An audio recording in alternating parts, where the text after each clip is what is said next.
Chapter 10, Brave New World. The hands of all 4,000 electric clocks in all the Bloomsbury Center, 4,000 rooms, marked 27 minutes past 2.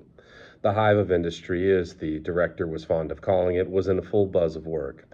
Everyone was busy, everything in order motion. Under the microscope, there were long tails furiously lashing. Spermatozoa were burying head first into eggs and fertilized. The eggs were expanding, divided, or if balkanoscopied, budding and breaking into the whole population of separate into whole populations of separate embryos. From the social predestination room, the escalators were rumbling down into the basement, and there in the crimson darkness, stewing warm on their cushion of peritoneum, or gorged with blood surrogate or hormones, the fetuses grew and grew, or poisoned and languished into stunted epsilonhood. With a faint hum, the rattle and moving racks crawled imperceptibly through the weeks and the recapitulated eons to where in the decanting room the newly unbottled babes uttered their first words of horror and amazement. The dynamos purred in the sub-basement, the lifts rushed up and down. On all the 11 floors of nurseries, it was feeding time. From 1,800 bottles, 1,800 carefully labeled infants were simultaneously sucking down their pints of pasteurized external excretion. Above them, in 10 successive layers of dormitory, the little boys and girls who were still young enough to need an afternoon sleep, were as busy as everyone else, though they did not know it, listening unconsciously to hypnopedic lessons in hygiene and sociability, in class consciousness and the toddler's love life. Above these again were the playrooms where, the weather having turned to rain, 900 older children were amusing themselves with bricks and clay modeling, hunt the zipper and erotic play. Buzz, buzz, the hive was humming, busily, joyfully. Blithe with the singing of the young girls over their test tubes, the predestinators whistled as they worked, and in the decanting room, what glorious jokes were cracked above the empty bottles. But the director's face as he entered the fertilizing room with Henry Foster was grave, wooden with severity. A public example, he was saying, in this room, because it contains more high caste workers than any other in the center. I've told him to meet me here at 2:30. He does his work very well, put in Henry, with hypnocritical generosity. I know, but that's all the more reason for severity. His intellectual eminence carries it with corresponding moral responsibility. The greater a man's talents, the greater his power to lead astray. It is better that one should suffer than many should be corrupted. Consider the matter dispassionately, Mr. Foster, and you will see that no offense is so heinous as unorthodoxy of behavior. Murder kills only the individual, and after all, what is an individual?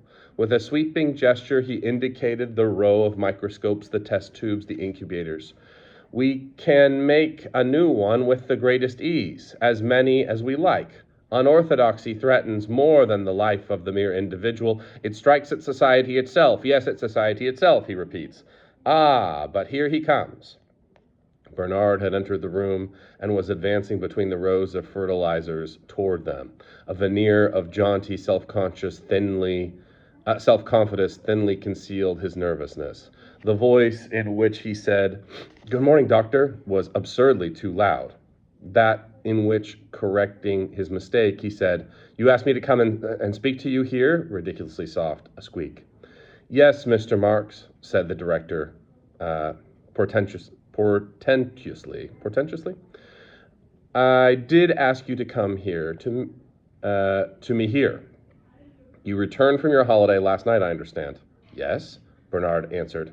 "Yes," repeated the director, lingering, a serpent on the yes.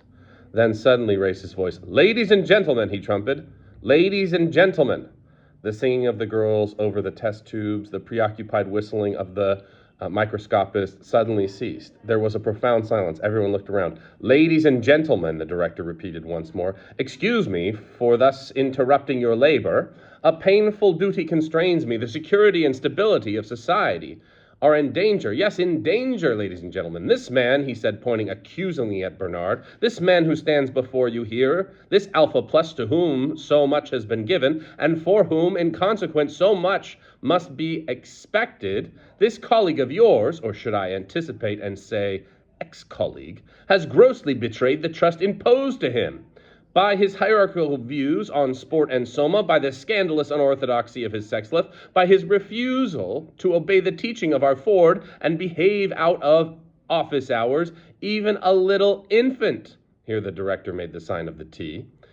"He has proved himself an enemy of society, a subverter, ladies and gentlemen, of all order and stability, a conspirator against civilization itself.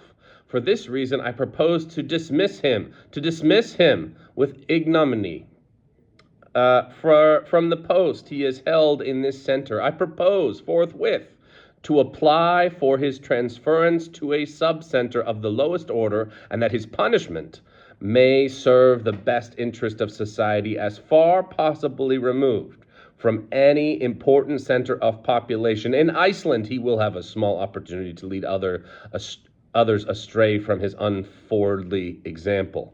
The director paused. Then, folding his arms, he turned impressively to Bernard.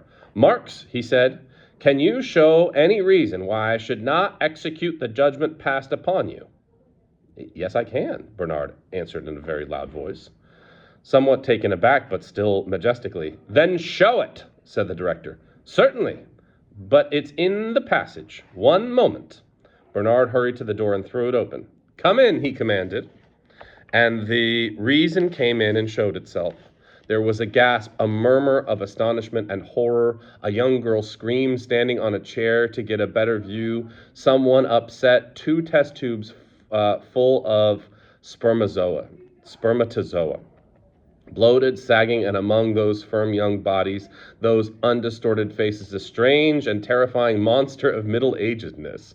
Linda advanced into the room, coquettishly smiling her broken and discolored smile, and rolling as she walked, with what was meant to be a voluptuous undulation, her enormous haunches. Bernard walked beside her.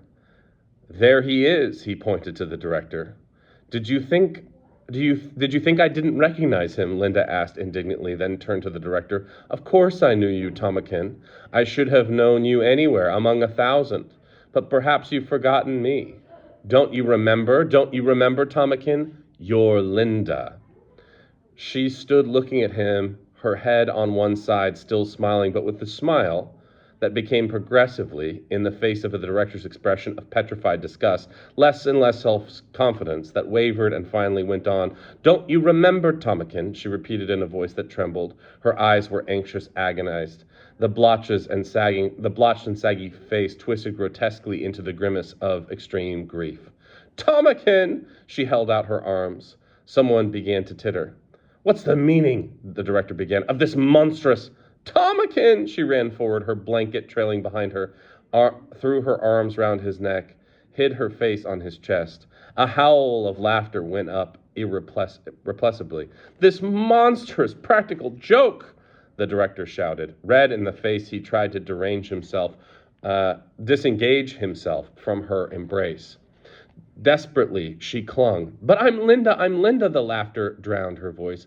"We have made a baby." "You made me have a baby," she screamed above the uproar. There was a sudden and appalling hush. Eyes floated uncomfortably, not knowing where to look. The director went suddenly pale, stopped, struggling, and stood, his hands at her wrists, staring down at her, horrified. "Yes, a baby, and I was its mother." She flung the obscenity like a challenge into the outraged silence, then suddenly breaking away from him, ashamed, covered her face with her hands, sobbing. "It wasn't my fault, Tomakin, because I always did my drill, didn't I? I didn't know how. If I knew how awful, Tomakin, but he was a comfort to me all the same." Turning toward the door. "John," she called. "John." He came in at once, paused for a moment just inside the door, looked round, then soft on his moccasined feet strode quickly across the room, fell on his knees in front of the director, and said in a clear voice, "My father!" The word for father was not so much obscene as with its connotation of something at one removed from the loathsomeness and moral obliquity of childbearing, merely gross, a scatological rather than a pornographic impropriety. The comic smut. The comical, smutty word revealed what had become quite an intolerable tension. Laughter broke out, enormous, almost hysterical, peal after peal, as though it would never stop. My father, and it was the director, my father, oh Ford, that was really too good. The whooping and the roaring renewed themselves. Faces seemed on the point of disintegration. Tears were streaming. 6 more test tubes of spermatozoa were upset. My father! Pale, wide-eyed, the director glared at him in an agony of bewildered humiliation. My father! The laughter, which had shown signs of dying away, broke out again more loudly than ever. He put his hands over his ears and rushed out of the room.